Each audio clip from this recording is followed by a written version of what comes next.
في خيمة أبها، في خيمة أبها، في خيمة أبها الدعوية. أهلا والأنوار بهية، أهلا والأزهار ندية، أهلا والأنوار بهية، أهلا والأزهار ندية، أهلا بقلوب جاءتنا في خيمة.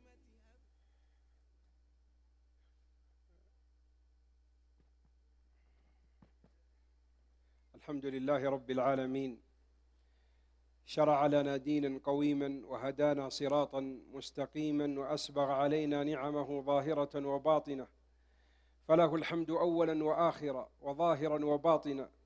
اللهم لك الحمد كما ينبغي لجلال وجهك وعظيم سلطانك. لك الحمد حمدا أنت أهله، لك الحمد في الأولى، لك الحمد في الأخرى، لك الحمد حمدا يملأ السماء وأطرافها والأرض والبر والبحر.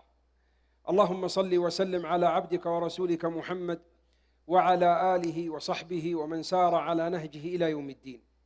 أيها الإخوة الكرام، السلام عليكم ورحمة الله وبركاته، وأسعد الله أيامكم بطاعته، وجمعنا وإياكم في الدنيا على الخير والطاعة، وفي الآخرة إخوانا على سرر متقابلين. أحبتي الكرام، هذه الليلة نتحدث فيها عن خصلة من خصال الإيمان، وعن خلة من خلال التقوى.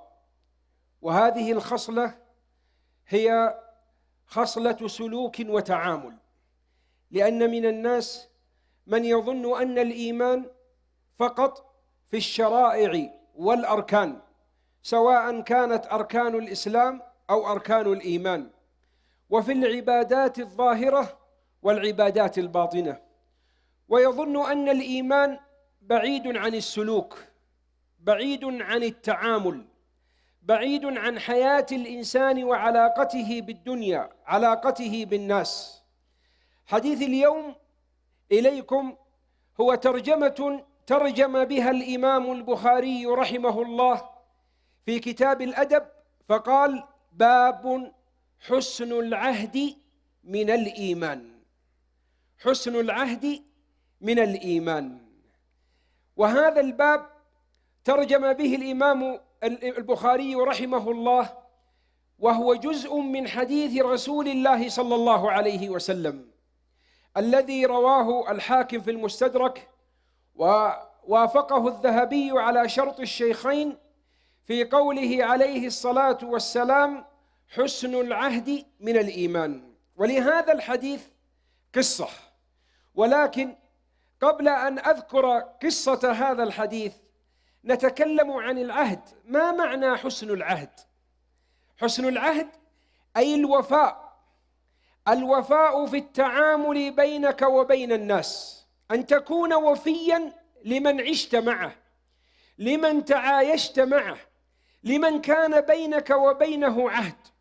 الوفاء خلق من أعظم الأخلاق التي إذا جبل عليها الإنسان فإنه يكون محبوبا عند الله ومحبوبا عند الناس. اليوم نتكلم عن الوفاء في زمن ضاعت فيه قيمة الوفاء، وأصبح نكران الجميل يسيطر على علاقات كثير من الناس، بل أصبح الصديق بين يوم وليلة عدوا، وأصبح الولد بين يوم وليلة قاتلا والعياذ بالله، وأصبح الوفاء بين الزوجين وبين الأهل والإخوان والجيران مما ندر إلا ما رحم ربي.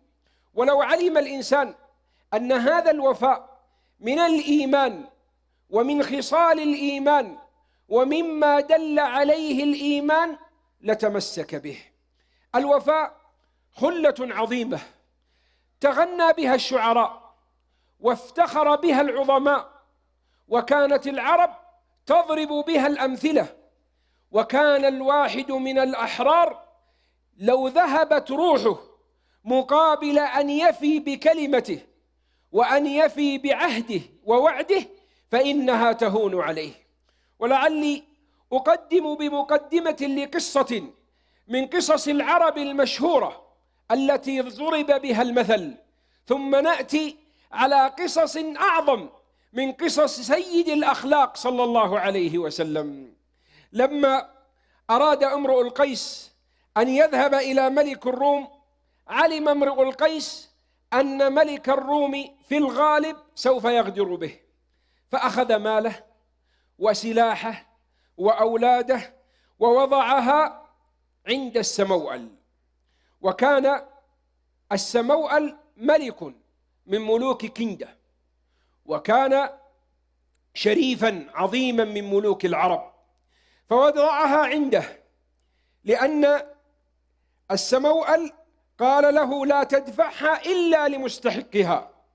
وذهب إلى ذلك الرجل، ذهب إلى ملك الروم امرؤ القيس فغدر به وقتله، ثم أرسل إلى السموأل الملك ملك الروم، أرسل إلى السموأل أن أد ما عندك من المال والدروع والأسلحة والعيال التي لامرؤ القيس. فلما وصله رفض السموأل أن يؤديها إلا لمن هي حقه، وقال لا أغدر بذمتي ولا أخون أمانتي. هذا وهو كافر. لا أغدر بذمتي ولا أخون أمانتي ولا أترك الوفاء الواجب علي. فقصده ملك كندة بعسكره، فدخل السموأل في حصنه وامتنع، فحاصره الملك، وكان ولد السموأل خارج الحصن، فظفر به الملك فأخذه أسيرا، ثم طاف به حول الحصن وصاح بالسموأل، فأشرف عليه من الحصن فقال له هذا ولدك قد أسرته وها هو معي، فإن سلمت إلي الدروع والسلاح التي لامرؤ القيس عندك رحلت عنك وسلمت إليك ولدك، وإن امتنعت عن ذلك ذبحت ولدك وأنت تنظر. الله أكبر، امتحان عظيم للوفاء. ذبحت ولدك وأنت تنظر، فاختر أيهما شئت. فقال له السموأل ما كنت لأخفر ذمتي وأبطل وفائي، فاصنع ما شئت. فذبح ولده وهو ينظر، وصبر السموأل على ذبح ولده في سبيل محافظته على وفائه. ثم لما عجز عن الحصن رجع خائبا، فلما جاء الموسم حضر ورثة امرؤ القيس فسلم إليهم الدروع والسلاح، وسارت الركبان بمثل يقال فيه أوفى من السموأل. الله أكبر. هل رأيتم خلقا أعظم من هذا؟ يضحي بولده ويرى ولده أمامه يقتل، ويقارع ملكا عظيما من أجل ماذا؟ من أجل أن يحفظ وفاءه وألا يخفر ذمته. نعم، هذه هي الأخلاق، والإسلام جاء ليتمم مكارم الأخلاق كما قال عليه الصلاة والسلام. نحن في هذه الأيام في حاجة إلى الوفاء، لندرة الوفاء في زماننا، نفتقده في أنفسنا وحياتنا، يفتقده الواحد منا في تعامله مع رفيقة الدرب وأم الأولاد. ولقد ضرب لنا رسول الله صلى الله عليه وسلم أروع الأمثلة، وهو الذي وصفه الله بأنه صاحب الخلق العظيم. قال سبحانه وإنك لعلى خلق عظيم. ولعلنا في وصفنا للنبي عليه الصلاة والسلام ووفائه للناس نجد عجبا، بل الأعجب أن نجد أنه يفي صلى الله عليه وسلم حتى للجماد وحتى للحيوان، وهذا من وفائه عليه الصلاة والسلام.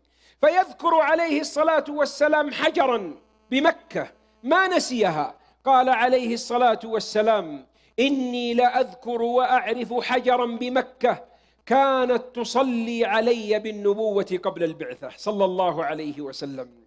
ويأتي إلى جبل أحد فلا ينسى حبه، فيقول عليه الصلاة والسلام أحد جبل يحبنا ونحبه. ويأتي عليه الصلاة والسلام إلى جذع النخلة الذي كان يخطب عليه الصلاة والسلام، فيحن إليه الجذع، فيفي صلى الله عليه وسلم لهذا الحب، ويبادل الحب بالحب والعطاء بالعطاء، فيرجع عليه الصلاة والسلام ويترك منبره ويضم الجذع حتى يسكنه ويهدئه كما تسكن المرأة طفلها. بل إنه عليه الصلاة والسلام حتى مع الحيوان لا يسمح عليه الصلاة والسلام أن ينتقص من حيوان خدمه ومن ناقة قامت بخدمته وحمله عليه الصلاة والسلام. فلما قال الناس خلأت القصواء أي عثرت القصواء، قال لا، ما كان لها بخلق عليه الصلاة والسلام. حتى دابة عليه الصلاة والسلام وفى معها، فلم ينسى فضلها ولم يسمح لأحد أن يتكلم فيها. هذا مع الجماد ومع الحيوان، فقل لي بربك كيف سيكون مع الناس؟ وقبل أن أدخل في وفائه عليه الصلاة والسلام في حياته الخاصة وفي حياته مع المؤمنين، نعجب أن نجد وفاء منه عليه الصلاة والسلام حتى لأعدائه. الله أكبر. لأن صاحب الخلق الجميل وصاحب الخلق السامي يتعامل بأخلاقه حتى مع أعدائه، لا يسمح لأعدائه أن يغيروا أخلاقه. ولذلك يروى أن المأمون لما كان يوما من الأيام في بيته، وكان معه وزيره يحيى بن طاهر، فطلب الماء، فنادى بالخادم: يا خادم يا خادم، وكان الخادم كسلان نايم، والمأمون أمير المؤمنين مستيقظ مع وزيره، فأزعجه الملك، يزعج الخادم وهو يناديه: أريد ماء. فجاء الخادم وقفلت معه، ونسي إنه أمام المأمون، ونسي إنه خادم، ونسي إنه أمير المؤمنين. فدخل على المأمون وكان غضبا وقال له: يا خادم يا خادم يا خادم، ما تتعب؟ يعني كل شوية وانت تدعيني، كل شوية وانت تدعيني، ماني بشر أرتاح؟ يقول يحيى بن طاهر: فرفعت ثوبي خشية أن يصيبني دمه. الواحد منا ما يتحمل كلمة، كيف وهذا أمير المؤمنين ويقول لي يا خادم يا خادم يا خادم؟ قال: فطأطأ المأمون رأسه ثم قال له: انصرف. قال: فنظرت إليه في شدة وعجب، فقال له: يا يحيى، إذا حسنت أخلاقنا، اسمع الكلمة ما أجملها، إذا حسنت أخلاقنا ساءت أخلاق خدمنا، وإذا ساءت أخلاقنا حسنت أخلاق خدمنا. إيه، الشين كل يخاف منه، الشين كل يخاف منه، اللي يضرب ويحرب ويقتل كل يمشي على الدرب، لكن الطيب يتوطونه بعض الناس، خاصة خلال التربية، والذين لا يوفون عندهم وفاء وتقدير. قال: فإذا حسنت أخلاقنا ساءت أخلاق خدمنا، وإذا ساءت أخلاقنا حسنت أخلاق خدمنا، ولن نضحي بحسن أخلاقنا لسوء أخلاقهم. الله أكبر. يقول: سأتعامل بأخلاقي ولا أنزل إلى سوء الخلق ولو كان سيء خلق هو. هذا هو كرم الأخلاق. محمد عليه الصلاة والسلام يتعامل مع أعدائه بأبيه وأمي عليه الصلاة والسلام بمنطق الوفاء، بمنطق الوفاء. فانظر معي في أعظم انتصار للنبي عليه الصلاة والسلام، وأول انتصار يوم الفرقان في بدر، لما نصر الله رسوله عليه الصلاة والسلام وأعزه، وقتل من قتل من الكفار، وأسر النبي صلى الله عليه وسلم كبار كفار قريش.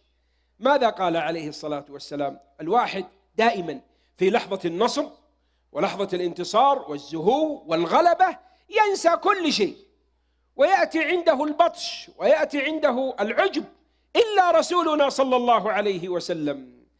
قال عليه الصلاة والسلام: لو كان المطعم بن عدي حيا فكلمني في هؤلاء النتنى لوهبتهم له. الله أكبر. من هو المطعم بن عدي؟ مسلم؟ لا، كافر، لكن له يدا عند النبي عليه الصلاة والسلام. فاليوم يوم الوفاء، لأن هؤلاء قوم المطعم بن عدي. أراد النبي صلى الله عليه وسلم أن يسجل للتاريخ أنه وفي بأبيه وأمي عليه الصلاة والسلام. المطعم بن عدي هذا الرجل لما طرد أهل مكة رسولنا صلى الله عليه وسلم من مكة وصعد إلى الطائف وطرده أهل الطائف ورجع من الطائف، إلى أين يذهب؟ مكة أخرجت والطائف طردت، إلى أين يذهب؟ ما كان له إلا أن يدخل في جوار أحد، لا بد أن يجيره أحد، وقد مات عمه أبو طالب. فاستجار النبي صلى الله عليه وسلم ببعضهم فاعتذر، ثم استجار بالمطعم بن عدي فاستعد وأخرج ولده وأهله وجماعته ولبس درعه ولبس آلة الحرب، ثم خرج إلى النبي عليه الصلاة والسلام وأدخله معه في حزبه، ودخل إلى مكة وطاف بالبيت وقال إن محمدا في جواري، إعلان حرب لكل قومه من أجل النبي عليه الصلاة والسلام. وجاء الوفاء من سيد الوفاء صلى الله عليه وسلم، حسن العهد من الإيمان. لم ينس له عليه الصلاة والسلام ذلك وهو في قمة انتصاره. لو أن المطعم بن عدي كلمني في هؤلاء النتنى لوهبتهم له. بل إنه عليه الصلاة والسلام أمر في غزوة بدر أن لا يقتل البحتري بن هشام، مع أنه كان في جيش المشركين، قال من لقيه فلا يقتله، وذلك لأنه كان أرأف الناس به صلى الله عليه وسلم في مكة، ما كان يؤذيه مع أنه كان مشركا كافرا، لكن ما كان يؤذيه عليه الصلاة والسلام. وكان ممن سعى البحتري هذا كان ممن سعى في نقض الصحيفة. تعرفون الصحيفة التي وضعت في الكعبة، الصحيفة المقاطعة الظالمة للنبي صلى الله عليه وسلم وبني هاشم وإدخالهم الشعب، ممن سعى في نقضها البحتري، فحفظ النبي صلى الله عليه وسلم ذلك له، فقال إذا رأيتموه فلا تقتلوا. وحفظ عليه الصلاة والسلام، هذا مع الكفار الآن، نحن نتكلم مع الكفار.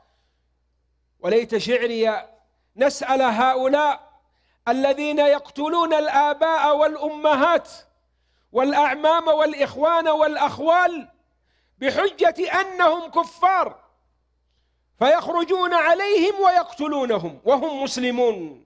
أين العهد؟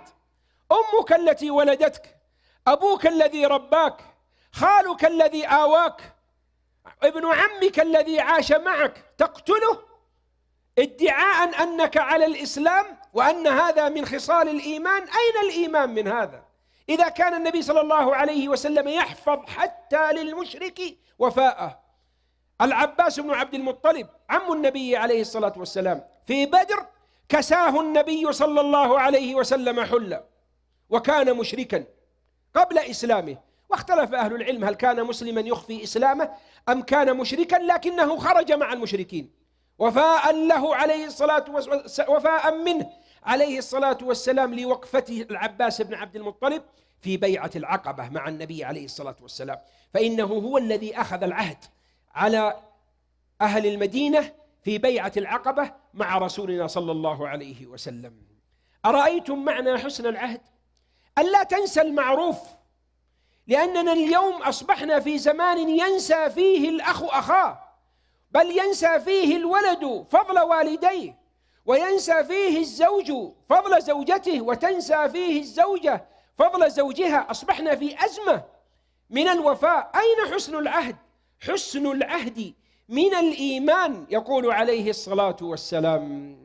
نحن حينما نرى نكران الجميل، بل أن تنقلب الصداقة إلى عداوة، وينقلب الحب إلى بغض، وإذا وجد الإنسان ثغرة أو وجد الإنسان على أخيه أو قريبه وجد منه شيئا في نفسه كما يقال فضح به، وانطلق يذكر شروره وآثامه، بل يذكر بعض خصوصياته التي كان يعيش معه فيها من زوج إن كان زوج، أو من قريب، أو من حبيب، أو من جار، أو من صديق.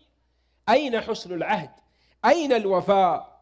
هذه بعض أمثلة وفائه عليه الصلاة والسلام. بدأنا بالجماد، ثم بالحيوان، ثم بالأعداء. قل لي بربك كيف سيكون وفاؤه لأصدقائه وأصحابه وأحبابه؟ كيف سيكون وفاؤه لزوجه صلى الله عليه وسلم، لصديقه وصديقه رضي الله عنه وأرضاه؟ كيف سيكون وفاؤه لأمته صلى الله عليه وسلم؟ إن نبينا صلى الله عليه وسلم ضرب لنا أروع الأمثلة، ولعلي في البداية أتكلم عن أمثلة كثيرة عن الوفاء حتى نعرف أين نحن من هذا الوفاء، أين نحن من هذا الكرم وهذه الأخلاق، وبضدها تتبين الأشياء. كان صلى الله عليه وسلم إذا ذكر خديجة أثنى عليها أشد الثناء. هذه علاقة الرجل بزوجته، أثنى عليها أشد الثناء، وكان أكثر ما يذكرها. متى؟ في حال الانبساط والراحة، وأنها تطبخ له وتنفخ له وتسوي له وتعمل له، لا، في بعد موته، بعد موتها رضي الله عنها. وبعد ماذا؟ بعد أن تزوج بالحبيب، تزوج بعائشة. عائشة بتنسيه النسوان كلهم، كيف لا تنسيه النساء وهي الصغيرة الجميلة بنت الصديق الحبيبة؟ والناس يقولون اليوم مثل، يقول بعض البيض من بعض البيض يسلون. بعض الناس تجده يتعلق بزوجته، فإذا فقدها ظن أنه يفقد حياته، ثم بعد ذلك يتزوج غيرها فتجده ينساها، ولعل من قلة الوفاء. نكتة يتداولها الناس، قد تكون صحيحة أو غير صحيحة، لكني أذكرها تغييرا للمجلس وذكرا للوجه الآخر من نكران الجميل. يقال أن هناك رجل كان يحب زوجته حبا عظيما، ثم ماتت. فلما ماتت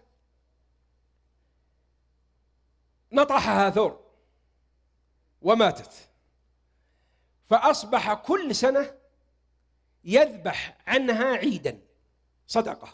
لما يجي عيد الأضحى يضحي عن نفسه ويذبح أضحية لمن؟ لزوجته. ثم كلما طلبه الناس أن يتزوج قال وين ألاقي مثلها؟ ما في مثلها في الدنيا عشان لا أتزوج. ثم وفقه الله وتزوج، فتزوج بامرأة أنسته الأولى وغيرت حياته، وكان يحسب ما في الدنيا إلا ذيك، وإذا في وحدة أحسن منها وأعبر. فلما جاء العيد وقد علم الناس محبته الثانية التي لا زالت ما نقول حية عشان ما يعني تعيش معه، جاء العيد فذبح كبشين، فقالوا له ما شاء الله هذا وفاء باقي بعد هذا كله؟ وفاء لزوجتك اللي ماتت؟ قال لا، المرة هذه أذبح عيد عني وعيد عن الثور اللي نطحها. يقول أذبح عيد شكر لله وعلى نية الثور اللي ذبحها يا ليته قد عجل. هذه من قلة الوفاء. النبي عليه الصلاة والسلام تموت خديجة وهي كبيرة في السن، وأخذها وهي ثيب، تزوجت قبله 2 أو 3، ومع ذلك ما ينساها عليه الصلاة والسلام. وأين يذكرها؟ يذكرها لوحده؟ لا، يذكرها أمام من تحبه، بل أعظم النساء حبا له وشديدة الغيرة عائشة رضي الله عنها. والواحد منا يعرف غيرة المرأة، بعضهم ما يقدر يمر بالشارع اللي قد كانت فيه مرته، ولا يمر بالمقبرة اللي دفن فيها زوجته ومعه زوجته. وإذا مر واحد بالمقبرة يقول أمر بالمقبرة من القرية فتسمعني زوجتي، وزوجته مدفونة في المقبرة، السلام عليكم دار قوم مؤمنين، قالت مسلم على أحياء أول بعدين سلم على موت، عادها تضارب وتغار منها حتى من السلام الشرعي. والنبي عليه الصلاة والسلام يسلم ويدعو لها ويذكرها رضي الله عنها. تقول خديجة عائشة ما غرت من امرأة غيرتي من خديجة، وما رأيتها من كثرة ما كان يذكرها عليه الصلاة والسلام. حتى أنها قالت يوما من الأيام: ما تقول في عجوز من عجائز قريش قد أبدلك الله خيرا منها؟ فقال عليه الصلاة والسلام: والله ما أبدلني الله خيرا منها، إنها آمنت بي إذ كفر بي الناس، وصدقتني إذ كذبني الناس، وواستني بمالها ونفسها، ورزقني منها الولد، وأعطتني إذ حرمني الناس. هكذا هو وفاؤه عليه الصلاة والسلام. وكان صلى الله عليه وسلم من وفائه أنه كان يكرم أهلها بعد موتها وصحابتها. فقد جاءت عجوز، وهذه هي مناسبة الحديث، حسن العهد من الإيمان. جاءت عجوز، طبيعي عجوز لأنها صديقة خديجة، وخديجة عجوز، لم يقول حناها للتقاعد، بل جاءت عجوز فدخلت على النبي صلى الله عليه وسلم، فلما رآها قال: كيف أنتم؟ كيف حالكم؟ كيف كنتم بعدنا؟ وهش لها وبش بأبي هو وأمي عليه الصلاة والسلام. وعائشة تنظر من هذه العجوز اللي يعطيها النبي صلى الله عليه وسلم وجه أكثر، مع النبي صلى الله عليه وسلم مع الناس كلهم كريم، لكنه مع هذه واساها وسألها. وانظر إلى الأسئلة: كيف أنتم؟ كيف حالكم؟ كيف أن كنتم بعدنا؟ قالت: بخير بأبي أنت وأمي يا رسول الله. فلما خرجت قالت أم المؤمنين عائشة رضي الله عنها: يا رسول الله، تقبل على هذه العجوز هذا الإقبال؟ من هذه؟ فقال: يا عائشة، اسمع يا عائشة، إنها كانت تأتينا زمان خديجة.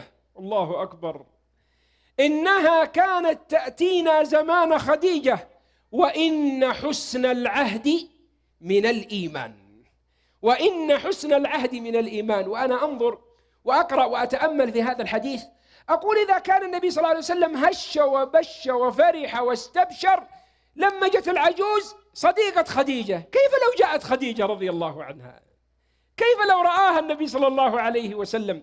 بل إنه عليه الصلاة والسلام لفرط شوقه وعظيم وفائه نسي أو ذهب عنه وظن أن الناس أن الأموات يعودون.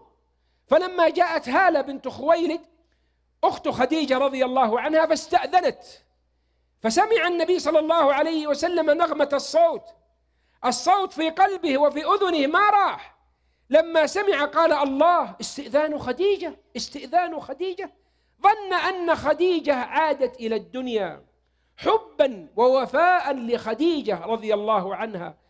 قل لي بربك ونحن نعيش أزمة اليوم في الوفاء بين زوجة لا ترعى حق زوجها ولا تقوم بواجبه، وبين زوج ينسى زوجته التي صبرت على فقره، صبرت على طيشه، صبرت على ضربه، فلما اغتنى ولما أصبح صاحب مكانة وصاحب ولد أول من يتنكر لزوجه.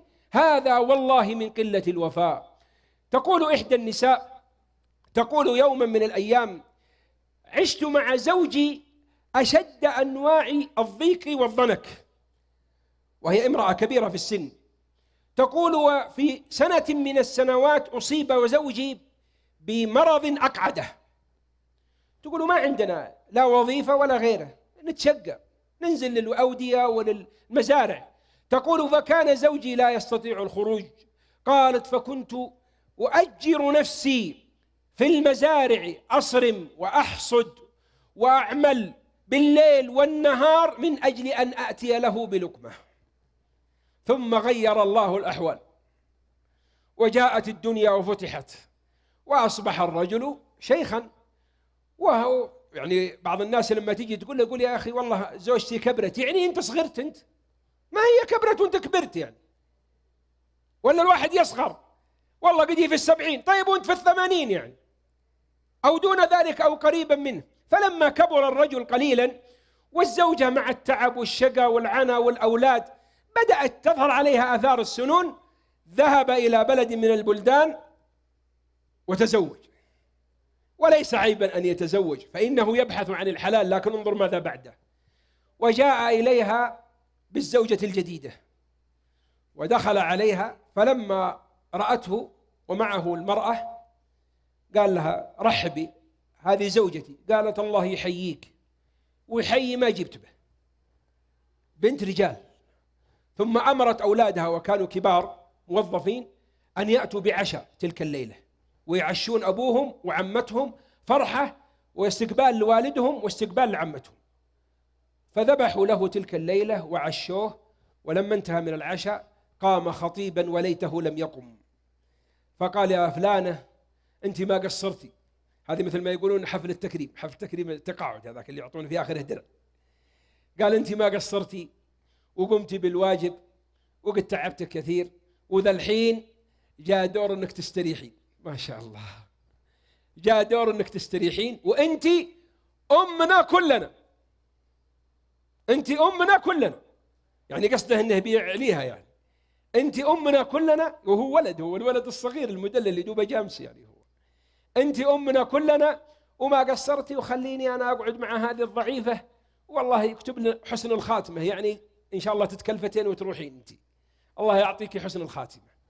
قالت له يا فلان ما قصرت، وأنا والله ماني أمك، أمك الله يرحمها في القبر، أنا زوجتك ولي حق، لكن ما دام اخترت هذا فالله يستر عليك. يقول ولدها وهو الذي يخبرني، يقول ثم نزلت منها دمعتين وقامت من المجلس وما رأته حتى مات. سبحان الله، هل هذا هو الوفاء؟ انظر لوفائه عليه الصلاة والسلام. صواحب خديجة، بل إنه كان عليه الصلاة والسلام يذبح الشاة ثم يهديها لصيحبات خديجة. بل أعظم من ذلك، لم ينس عليه الصلاة والسلام وهو في خضم الفتوحات وبدر. احنا قلنا بدر هذه يوم الوفاء، لما أمر النبي صلى الله عليه وسلم كفار قريش من كان عنده أسير أن يأتي له بفداء.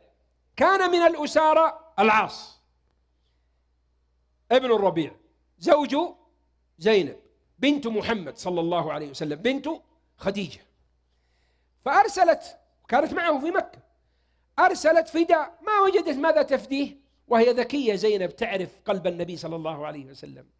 أرسلت فداء لزوجها عقد خديجة، عقد لخديجة لما زوجت زينب أعطتها ليلة الزفاف هدية، أعطت بنتها. فعلمت زينب أن هذا العقد له مكانة فضلا عن صاحبته، فأرسلته. فلما رأى النبي صلى الله عليه وسلم عقد خديجة رق رقة شديدة بأبي هو وأمي عليه الصلاة والسلام. من هو اللي منا ذا الحين يعرف ذهب زوجته ولا يعرف ملابسها عشان يرق لها؟ بل تشتري المرأة ثوب ولا تشتري وبعدين تسأله بعد 10 أيام ولا يشوفها بعد سنة، قال ما شاء الله متى شريتي هذا؟ ما شريته من سنين وانت ما شفته ولا دريت عنه. رق لها، رق للعقد. ثم قال عليه الصلاة والسلام إن شئتم أن تطلقوا لها أسيرها وتردوا عليها عقدها فافعلوا. الله أكبر، إكرام لعقد خديجة، إكراما لعقد خديجة، وفاء منه عليه الصلاة والسلام مع ضجيج الحياة والأعباء المتلاحقة والمشاغل المتتابعة. يصبح الواحد منا بحاجة لجلسة يتأمل فيها حياته ومن حوله من شخصيات كان لها عظيم الأثر عليه وبصماتها ظاهرة عليه. كم من معلم علمنا، ومن صاحب ساعدنا، ومن رفيق واسانا، وكم من صديق شجعنا وحفزنا. كم من هؤلاء البشر وهؤلاء الناس الكرماء هل لا زال بيننا وبينهم تواصل؟ كان الإمام الشافعي رحمه الله يوما من الأيام جالسا ومادا قدميه بين تلامذته، فدخل رجل أعرابي، فلما رآه الشافعي كف قدميه واستوى في جلسته واعتدل، فاستغرب تلامذته، ليس من أهل الهيئة ولا من طلبة العلم ولا من العلماء حتى يغير الشافعي من جلسته. فلما خرج الرجل قالوا له يا إمام من هذا الرجل الأعرابي الذي لا يعرف شيء؟ جلست له غيرت من هيئتك. قال: هذا رجل أعرابي أخبرني بحديث بمعنى كلمة عربية، الشغار، نكاح الشغار. قال في اللغة: الشغار هو رفع، أكرمكم الله، الكلب قدمه من أجل أن يبول. يشرحها الإمام الشافعي. وكان الأعرابي جالس، أعرابي يعرف علوم البادية والكلاب وكذا، فقام الأعرابي وقال: يا إمام، لا يرفع الكلب قدمه عند البول إلا إذا كان بالغا، إلا إذا كان بالغا. فحفظ الشافعي له هذه، علمه علم جديد. ثم قال الإمام الشافعي: اسمع، الحر من يحفظ، اسمع هذه الكلمة يا حر، الحر من يحفظ وداد لحظة وتعليم لفظة. الحر من يحفظ وداد لحظة، يعني لو كان بينك وبين إنسان ود لمدة لحظة واحدة، أو علمك لفظة واحدة تحفظها له. غير الإمام الشافعي جلسته من أجل هذه الكلمة. وفي الحديث وفي سنده مقال، كما قال الإمام الألباني ضعفه، قال عليه الصلاة والسلام: إن الله لا يسأل عن صحبتي ساعة. وقصة الحديث أن النبي عليه الصلاة والسلام كان هو ورجل في البرية، في البر، فأخذ النبي عليه الصلاة والسلام عودا من أراك، فأخذ 2 بأبي وأمي عليه الصلاة والسلام، لما مع صاحب ما بينسى، أخذ 2، وكان أحدهما مستقيما والآخر معوج. فجاء النبي عليه الصلاة والسلام إلى صاحبه فأعطاه المستقيم وأخذ المعوج. فقال له صاحبه: يا رسول الله، أنت أولى بالمستقيم، أولى لأنك رسول الله صلى الله عليه وسلم، ولأنك أنت اللي جبته. الواحد منا إذا جاب الشيء الزين تخلاه العمرة. أولى بالمستقيم. قال عليه الصلاة والسلام: لا، إن الله لا يسأل عن صحبة ساعة. والحديث فيه مقال، لكن معناه معنى صحيحا.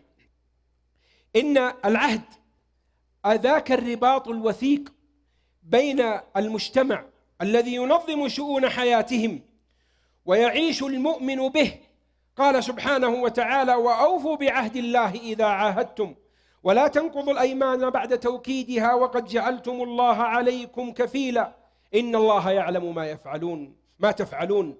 وقال ميمون بن مهران: من عاهدته وف بعهده مسلما كان أو كافرا، فإنما العهد لله تبارك وتعالى، وأوفوا بالعهد إن العهد كان مسؤولا. ولعلمكم، حينما نرى اليوم ما يفعله أهل التفجير والتكفير والخوارج في هذا الزمان من قتل المستأمنين ومن أخذ بعض المستأمنين يخرجون بهم ويؤمنونهم ثم يقتلونهم ويغدرون بهم، أو يدخل على والديه في بيتهم فيقتلهم. أي إيمان هذا؟ أي وفاء هذا؟ كتب عمر بن الخطاب رضي الله عنه إلى جنده في العراق والشام أنه بلغني، اسمع، أنه بلغني أن بعض الجند يصعب عليه بعض العلوج فيصعدون في الجبل، يعني يطردون العلج الكافر فيظهر في الجبل ويصير بعيد عنهم فما يستطيعون أن يصلوا إليه، فيقول له بعض الجند: انزل ولك الأمان، انزل ولك الأمان. فينزل، فإذا نزل قتله. هذا يقوله عمر، يقول بلغني: فمن فعل ذلك وعلمت منه ذلك ضربت عنقه. يقوله عمر رضي الله عنه وأرضاه: ضربت عنقه، لأنه أمنه مع أنه مقاتل، مع أنه في الصف الآخر، ومع ذلك أمنته. يجب عليك أن تفي بهذا الأمان. هذا هو الأمان الذي رسخه فينا الإسلام، هذا هو الوفاء الذي جعله لنا ديننا. ولكن بعض الناس تجده والعياذ بالله ناكرا للجميل. إن أنت أكرمت الكريم ملكته، وإن أنت أكرمت اللئيم تمرد، بل إنه قد تجد بعض النكران من بعض الأقارب والأهل والأصحاب. وكما قال المتنبي: وظلم ذوي القربى أشد مضاضة على القلب من وقع الحسام المهند، وإخوان حسبتهم دروعا فكانوها ولكن للأعادي، وخلتهم سهاما صائبات فكانوها ولكن في فؤادي. وقالوا قد صفت منا قلوب لقد صدقوا ولكن من ودادي، وقالوا قد سعينا كل سعي ولكن قد سعينا، وقالوا قد سعينا كل سعي لقد صدقوا ولكن في فسادي. هذه أخوة بعض الناس التي والله أن الموت أهون من أخوتهم. إن النبي عليه الصلاة والسلام حفظ وفاء لعمه أبي طالب ولجده عبد المطلب صلى الله عليه وسلم، بل إنه عليه الصلاة والسلام كما مر معنا أرسل إلى أصدقاء خديجة، وكان عليه الصلاة والسلام وفيا حتى مع أقرب الناس إليه.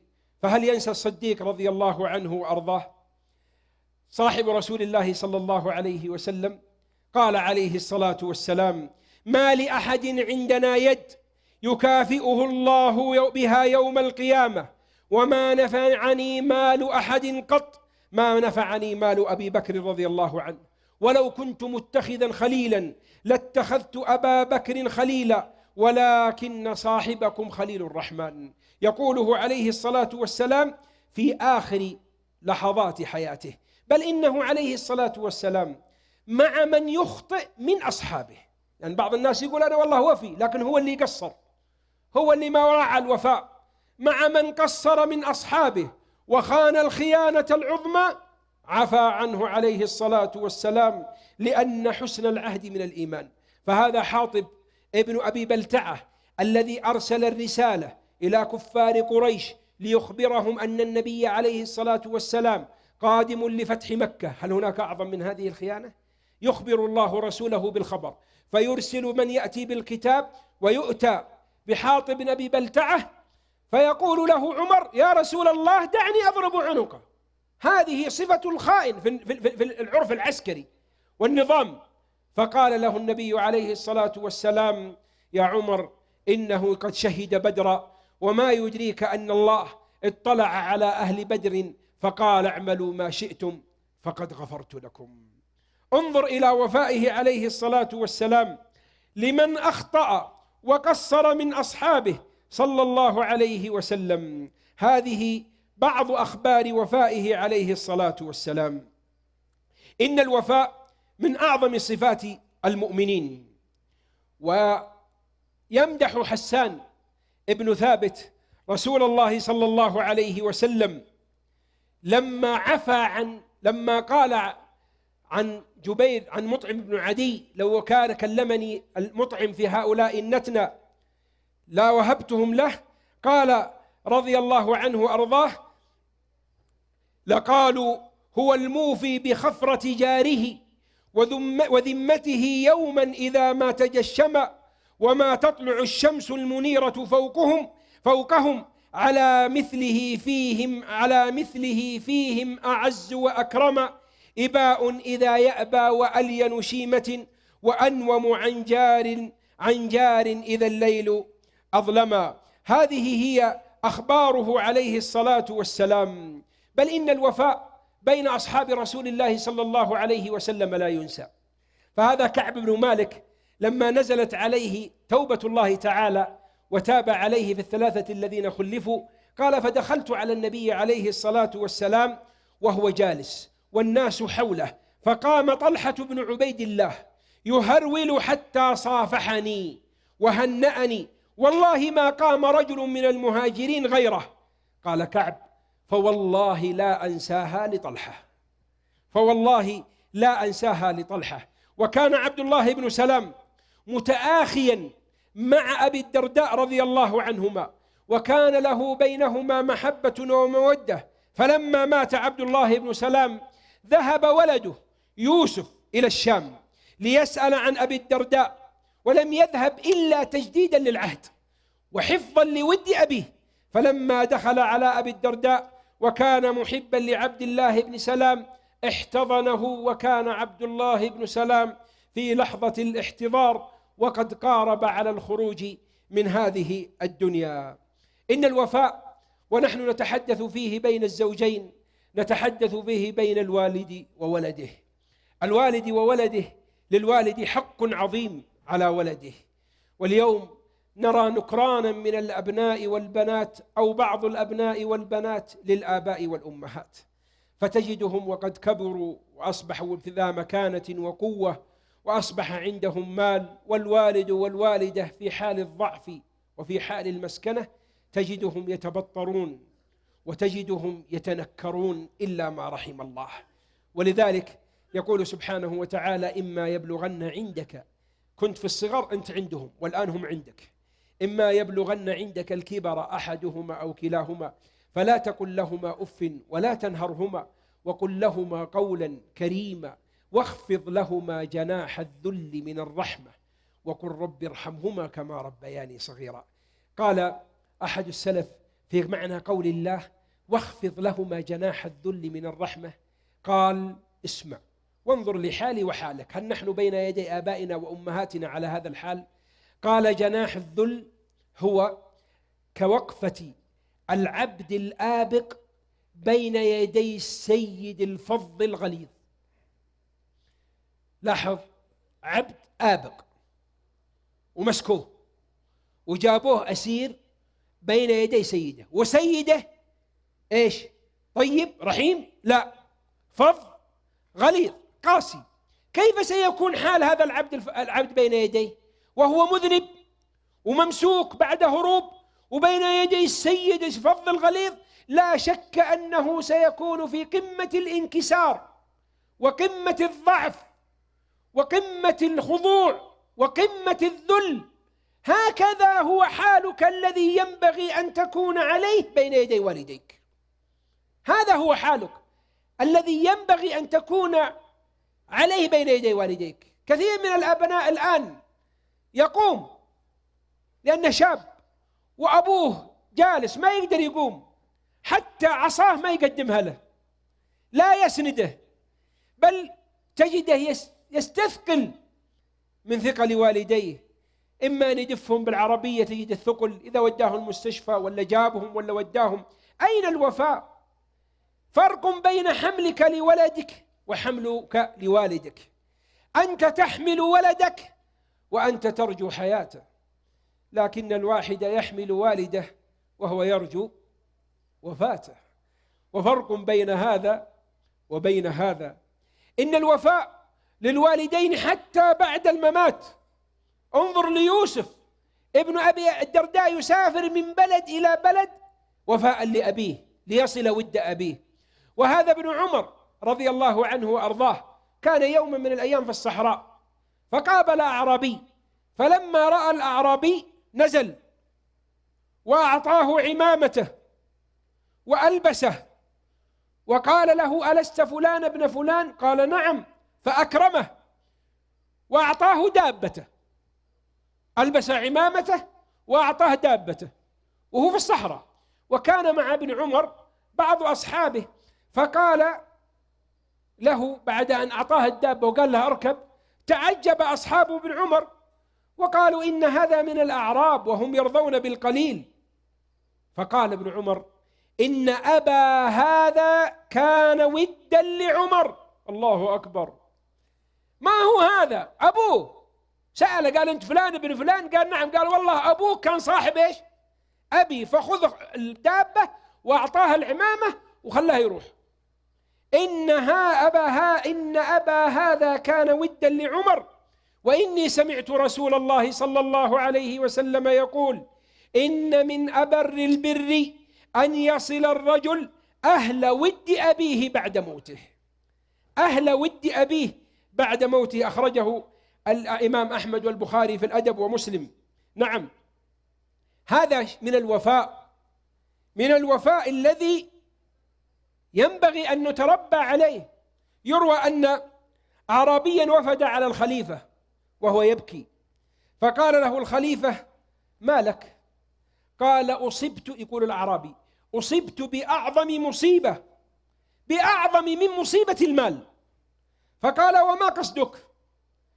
قال الأعرابي: ربيت ولدي، سهرت ونام، وأشبعته وجعت، وأشبعته وجعت، وتعبت وارتاح، فلما كبر وأصابني الدهر واحدودب ظهري من الأيام والليالي تغمط حقي، ثم بكى وقال: وربيته حتى تركته أخ القوم واستغنى عن الطر شاربه. يقول طلع على شارب وصار رجال.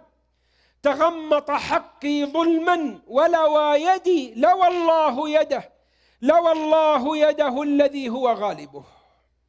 لوى يده كالطفل، قال: لوى الله يده الذي هو غالبه. قيل: فلويت يد الابن وأصبحت وراء ظهره استجابة لدعوة والده. هكذا نكران الجميل وعاقبته في الدنيا والآخرة. أين الوفاء بين الخلان والأصحاب؟ يقول الشاعر: إن الكرام، اسمع ما أجمل البيت، إن الكرام إذا أيسروا ذكروا من كان يألفهم في الموضع الخشين. إن الكرام إذا أيسروا ذكروا من كان يألفهم في الموضع الخشين. يعني ترى ما أنت من أول ما حياتك كنت مبسوط، كنت في أول حياتك في موضع خشن، لك جار أنت فقير وهو فقير، ويمكن كان أغنى منك وكان يعطيك، لك صاحب، لك صديق، لك زميل، ثم الله فتح عليك وأعطاك. هل تنسى أخوته؟ هل تنسى مودته؟ انتبه، لا تنسى، لأن هذا من الوفاء. فكيف إذا كان الوفاء بين المسلمين ولو تباعدت الأعصار والأمصار؟ يخبرني أحد المشايخ يقول: هناك رجل جاءت إليه خادمة، يقول: وبقيت عنده ما يقارب 4 سنوات، ثم أصيبت هذه الخادمة بمرض خطير وأصيبت بالسرطان وماتت. يقول: فوالله منذ أن ماتت إلى اليوم وراتبها يمشي لأولادها من صاحب العمل. انظر إلى الوفاء، راتبها يمشي لأولادها من صاحب العمل. ما قال له خلاص. وقد رأيت والله بنفسي، رأيت يوم من الأيام في المستشفى رجل وزوجته مع الخادمة، الخادمة مريضة وهو وزوجته معهم ويتعاملون معها كما يتعاملون مع ابنتهم. هذه هي أخلاق المسلمين التي اليوم نحن أحوج ما نكون إليها. إن حسن العهد من الإيمان. ومما يروى، لعلي أسير بكم في التاريخ لنسمع أخبار أهل الوفاء، عل أن الوفاء يستيقظ في قلوبنا. ذكر ابن الجوزي في المنتظم أن المأمون بلغه أن رجلا يأتي كل يوم إلى قبور البرامكة فيبيت عليهم ويندبهم. البرامكة أسرة تولت الوزارة للمأمون، ثم بغت وطغت وأصبحت قوتها في السياسة أقوى من قوة المأمون، فخشي المأمون على ملكه واستبدت مرة واحدة: إنما العاجز من لا يستبد. سمعها المأمون في الليل من امرأة تقولها، واستبدت مرة واحدة: إنما العاجز من لا يستبد. وكان يفكر ويقلب الأمور في استبداد البرامكة وهل يأخذهم أو لا يأخذهم، فأخذهم في ليلة واحدة فقتلهم. قتل أول من قتل يحيى البرمكي الذي كان وزيره، ثم أخذ ضياعهم كلها وأموالهم كلها وسجن نساءهم وقتل ذراريهم، أباد الأسرة إبادة كاملة. وكان هذا الأعرابي كل يوم يأتي إلى مقابر البرامكة يبكيهم ويندبهم. فوصل الخبر إلى المأمون أن هناك رجل يأتي إلى البرامكة يندبهم وقد يئسوا من الحياة، فقال له ائتوا به، فجاءوا به فدخل عليه وقد يئس من الحياة لأنه صديق البرامكة هذا، فقال له المأمون ويحك ما يحملك على صنيعك هذا؟ فقال يا أمير المؤمنين اسمع، يا أمير المؤمنين إنهم أسدوا إلي معروفا وخيرا كثيرا. فقال وما أسدوا إليك؟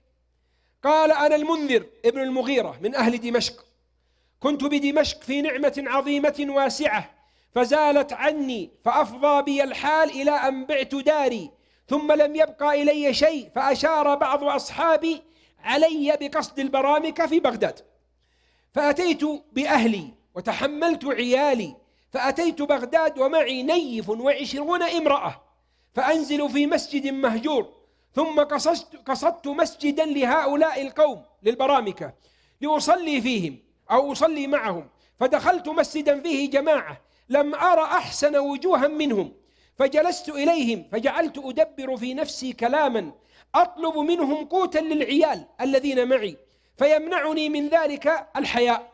فبينما أنا كذلك إذ جاء بخادم إذ جاء الخادم فأقبل فدعاهم فقاموا كلهم، فقمت معهم فدخلوا دارا عظيمة، فإذا الوزير يحيى بن خالد البرمكي صاحبنا جالس فيها، فجلسوا حوله فعقد عقد ابنته عائشة، يعني حظ هذا الدمشقي أنه جاء في إيش؟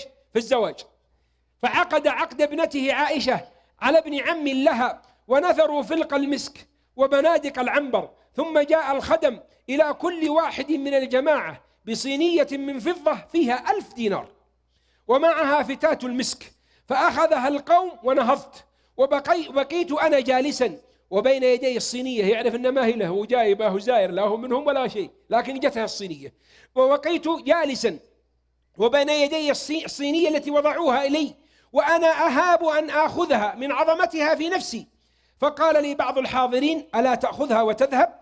فمددت يدي فأخذتها فأفرغت ذهبها في جيبي وأخذت الصينية تحت إبطي وقمت وأنا خائف أن تؤخذ مني، فجعلت أتلفت والوزير ينظر إلي وأنا لا أشعر، فلما بلغت الستارة أمرني فردوني فرجعت فيئست من الماء، يقول رحت قال راحت علي، فلما رجعت قال لي ما شأنك خائف؟ شافه ما هو طبيعي، ما شأنك خائف؟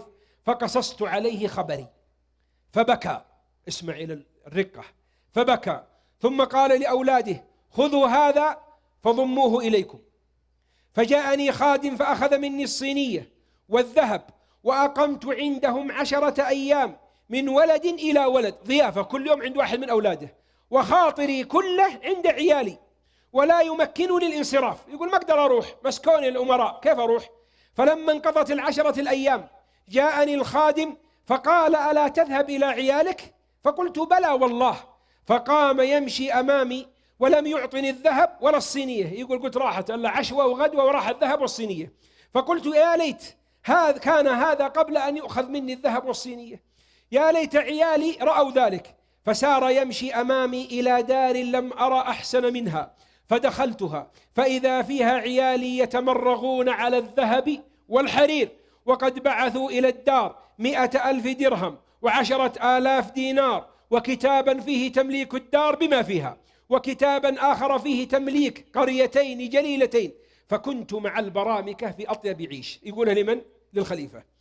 فلما أصيبوا أخذ مني عمرو بن مسعدة القريتين وألزمني بخراجهما، فكلما لحقتني فاقة قصدت دورهم وقبورهم فبكيت عليهم، يقول ما عاد أملك من الوفاء إلا هذا، كل ما رجعت وأدركتني الفاقة أذهب إلى قبورهم.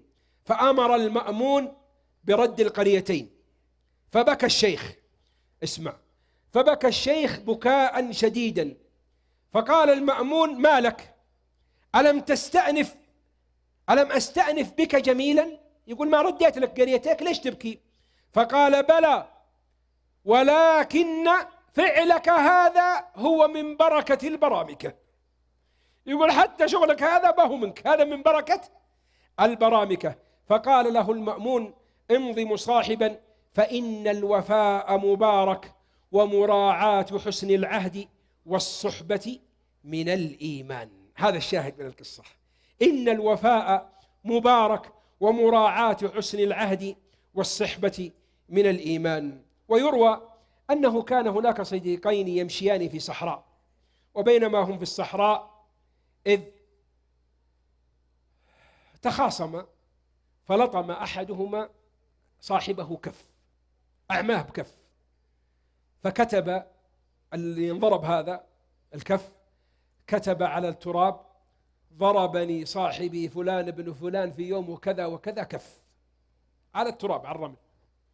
ثم سار في الطريق، وبينما هم في الطريق إذ وقع الرجل هذا في وحل كاد أن يهلك، فأنقذه صاحبه اللي ضربه قبل شوية، أنقذه.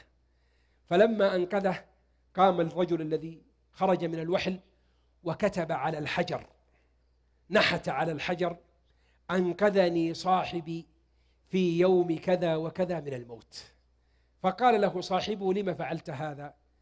قال: ضربتني فكتبت على الرمل حتى يزول ويذهب، وأنقذتني فكتبت على الحجر حتى يبقى في قلبي وفاء لك. هذه قصص الوفاء. والوفاء الدافع له أولا الإيمان، فإن حسن العهد من الإيمان. ثانيا كرامة النفس وطيبتها، ولذلك كلما طابت النفس وكبرت كلما كان صاحبها وفيا. ثالثها التغاضي عن الزلات، لأن بعض الناس يمسك على الزلة وتبقى الزلة في قلبه لا تذهب، وتبقى الخطيئة أمام عينه لا تذهب، بل الزلة الواحدة قد تزيل كل ما يفعله صاحبه من حسنات وما كان عنده من سوابق. إذا علم هذا وقد بينا وفاءه عليه الصلاة والسلام، ثم ذكرنا قصصا من الوفاء، وعلمنا قيمة الوفاء بين الزوجين، بين الوالد وولده، بين الأصحاب والإخوان والخلان، حتى الوفاء للأعداء، تبين لنا الفرق الشاسع بيننا وبين هؤلاء، بيننا وبين أهل الوفاء. نسأل الله تعالى أن يرزقنا وإياكم أحسن الأخلاق وأكملها، وأن يجملنا بأحسن الأخلاق إنه على كل شيء قدير، وأن يجعلنا من أهل الوفاء. وأوفوا بالعهد إن العهد كان مسؤولا. وصلى الله وسلم على نبينا محمد وعلى آله وصحبه وسلم. في خيمة أبها، في خيمة أبها، في خيمة أبها الدعوية. أهلا والأنوار بهية، أهلا والأزهار ندية، أهلا والأنوار بهية، أهلا والأزهار ندية، أهلا بقلوب جاءتنا في خيمة